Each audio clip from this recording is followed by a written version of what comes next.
Olá a todos, vamos então ver agora na aula 2 os documentos necessários ao apoio à exportação.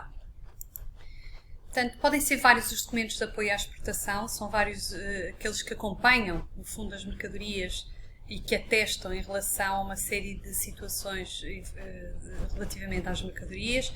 Vamos ver então os carnês ATA, os certificados de origem, os vistos e os certificados de venda livre.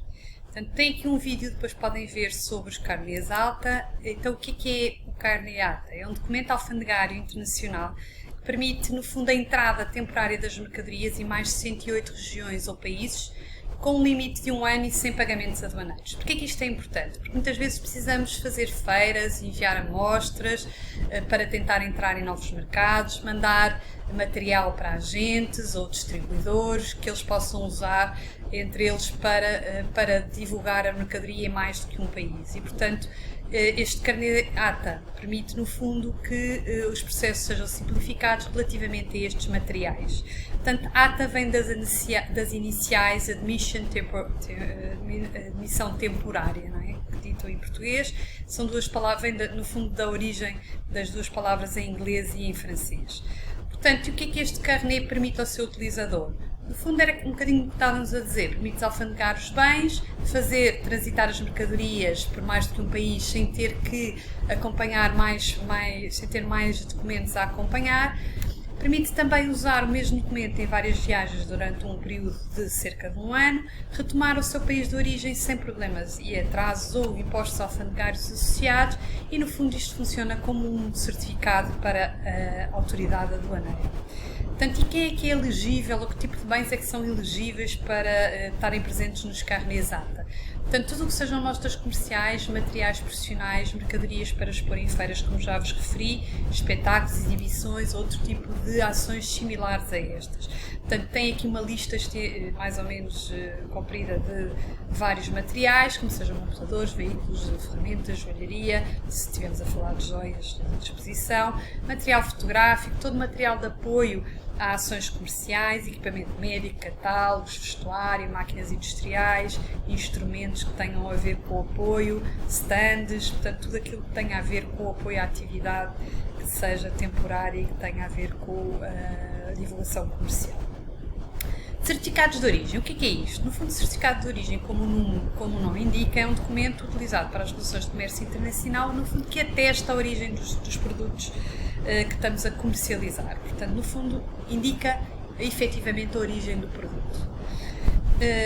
E, portanto, existe atualmente o certificado de origem eletrónico, que é um documento utilizado nas relações de comércio internacional, que pretende simplificar e, portanto, é emitido por exemplo, pela Câmara de Comércio e Indústria e, portanto, ele tem várias vantagens, entre as quais uma maior eficiência, uma vez que pode ser enviado por e-mail, redução de custos, mais uma vez, burocráticas, nomeadamente, segurança, porque é emitido de acordo com aquilo que é a regra a nível internacional. Caso opte por este sistema, portanto, é mais competitivo, porque é mais simples e, portanto, tem menores custos. É transparente, porque acompanha em tempo real o estado do documento, portanto, está sempre online, basta irmos verificar o estado do certificado de origem virtual. E integração permite, no fundo, acompanhar toda a cadeia de valores, integrando os vários processos na ótica do comércio internacional.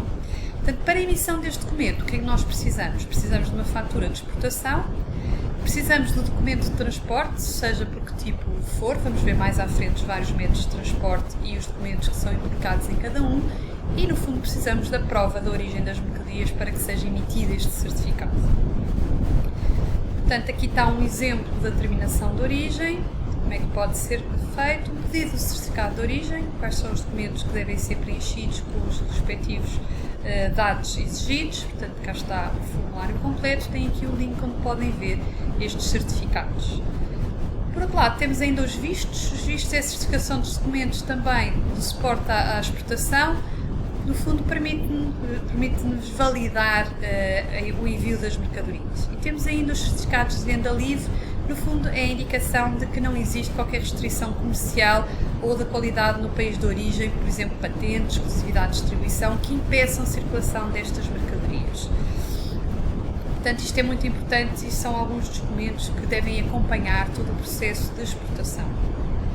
Falta-nos aqui falar sobre os Incoterms. O que é isto, o Incoterm? O Incoterm no fundo tem a ver com os termos comerciais internacionais, são um conjunto de 11 regras que definem quem é responsável pelas diversas tarefas durante as transações comerciais.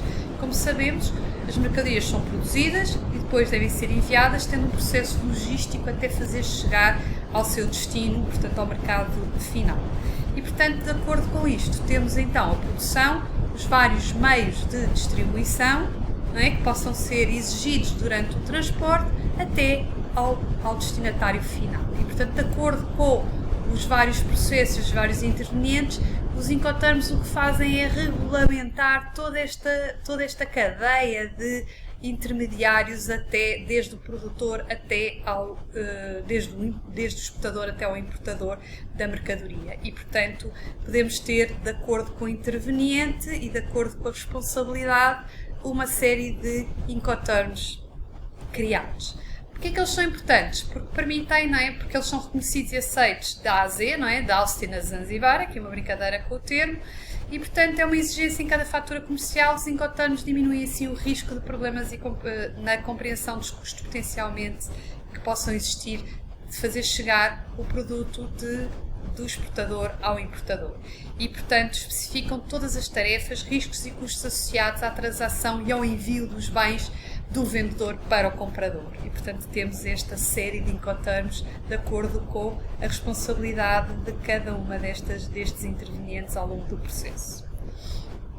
Portanto, existiam 3 Incoterms que eram os mais comuns: o EXW, à saída da fábrica, ou seja, o risco era transferido do vendedor para o comprador. O DAP, entrega no local, o risco aqui é transferido do vendedor para o comprador, portanto, quando os bens estão prontos para serem descarregados no endereço acordado, tudo o resto é por conta do comprador. DDP, entregue com direitos pagos, portanto, aqui o risco transferia-se do vendedor para o comprador. O vendedor assumia quase toda a responsabilidade durante o processo de envio, cobrindo todos os custos e riscos associados ao transporte de bens para o endereço acordado. Além disso, cabia ao vendedor certificar-se que os bens estão prontos para serem descarregados, cumprindo todas as responsabilidades de exportação e importação e pagas todas as taxas. Para cada um destes Incoterms temos então a explicação dos direitos e deveres de cada uma das partes. E aqui tem então listadas todos os outros Incoterms relativamente a este processo, portanto, quem é que assume a sua cota de responsabilidade em cada um destes Incoterms, e tem, portanto, aqui tudo listado. Porquê que isto é importante? Permite-vos perceber, quando é pedido um tipo de Incoterm, qual é a vossa responsabilidade no processo. Em 2020 temos novos Incoterms, portanto eles entraram em vigor dia 1 de janeiro de 2020. Aconselho-vos a visitar aqui o link para perceberem o que é que mudou aqui em termos de Incoterms e o que é que passaram a ser mais aceitos e o que é que mudou nestes termos. Deixo-vos então aqui com o PowerPoint e let's work, guys. Até já, obrigada!